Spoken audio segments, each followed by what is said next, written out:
આપણે બનાવીશું બટાકા પૌવા. બટાકા પૌવા તો દરેકના ઘરે બનતા જ હોય છે અને દરેક લોકો ખાતા હોય છે, પણ આજે આપણે અલગ સ્ટાઇલથી બનાવીશું. જે લોકોને નહીં ભાવતા હોય એને પણ ખૂબ જ ભાવશે અને ટેસ્ટમાં પણ બેસ્ટ બનશે.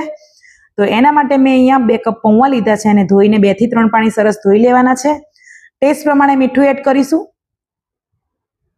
થોડીક 2 થી 3 ચપટી જેટલી આપણે હળદર એડ કરીશું અને ખાંડનો પાવડર અહીંયા એડ કરવાનો છે. મોટી ખાંડ નથી લેવાની. અને ત્રણેય વસ્તુને સરસ પૌવા સાથે હળવા હાથે આપણે મિક્સ કરી લેવાનું છે. પૌવા આપણા તૂટી ના જાય એનું ખાસ ધ્યાન રાખવાનું છે અને આપણે સાઈડમાં મૂકી દઈશું.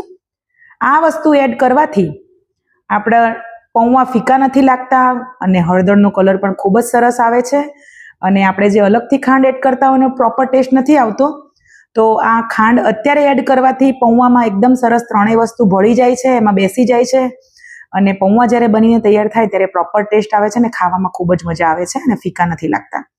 તો અહીંયા મેં 2 મુઠ્ઠી સિંગદાણાને ગરમ તેલમાં ફ્રાય કરી લીધા છે. હવે એ જ તેલમાં આપણે જીરું એડ કરીશું. જીરું કેકલ થાય એટલે આપણે થોડીક હિંગ એડ કરીશું. મીઠા લીમડાના પાન એડ કરીશું. મીઠા લીમડાના પાન હેલ્થ માટે ખૂબ જ સારા છે. કેલ્શિયમ ભરપૂર માત્રામાં હોય છે, આયરન છે, તો અવશ્ય ખાવા જોઈએ આપણે ડાયટમાં. તો અહીંયા મેં 3 મીડિયમ સાઇઝના બટાકાને કટ કરીને રાખ્યા હતા, ધોઈને સારી રીતે સાફ કરીને. એ પણ એડ કરી લઈશું. થોડુંક જ આપણે અહીંયા મીઠું એડ કરવાનું છે, બટાકા કૂક થાય એટલું અને બટાકામાં ટેસ્ટ આવે એટલું જ, કેમ કે આપણે પૌવામાં પણ એડ કર્યું છે, તો ધ્યાનથી એડ કરજો.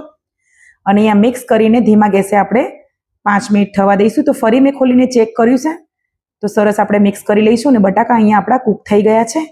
તો અહીંયા બાકીની પ્રોસેસ એડ કરીશું. અહીંયા આપણે લીલા મરચાં એડ કરીશું અને મિક્સ કરી લઈશું.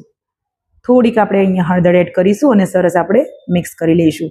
લીલા મરચાં જો પહેલાં આપણે તેલમાં એડ કરીએ તો એકદમ મેશ થઈ જાય છે અને આ ટાઈમે એડ કરવાથી લીલા મરચાં આખા રહે છે ને ખૂબ ખાતી વખત ખૂબ જ સરસ ટેસ્ટ આવે છે.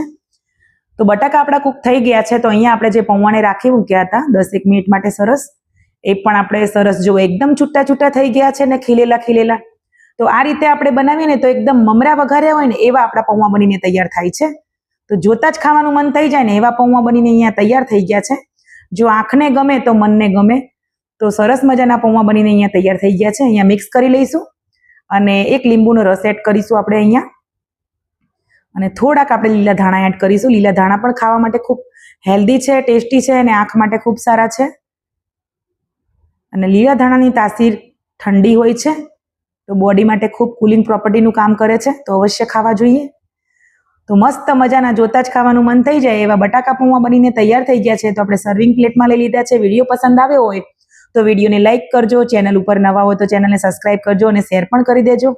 આવી નવી રેસીપી જોવા માટે મારી સાથે બન્યા રહેજો. જુઓ છે ને એકદમ કલર કેટલો સરસ આવ્યો છે આપણા પૌવાનો. બહાર બજારમાં જે પૌવા મળતા હોય છે એમાં ફૂડ કલર એડ કરતા હોય છે, કેમ કે એ તો વધારે ક્વોન્ટિટીમાં બનાવતા હોય છે એટલે હળદરનો ઉપયોગ નથી કરતા. હળદર એમને ખૂબ મોંઘી પડતી હોય છે. તો એકદમ ટેસ્ટી છે અને ખાવા માટે હેલ્ધી છે. મળીશું નવી રેસીપી સાથે નેક્સ્ટ વિડીયોમાં. જય શ્રી કૃષ્ણ બધાને.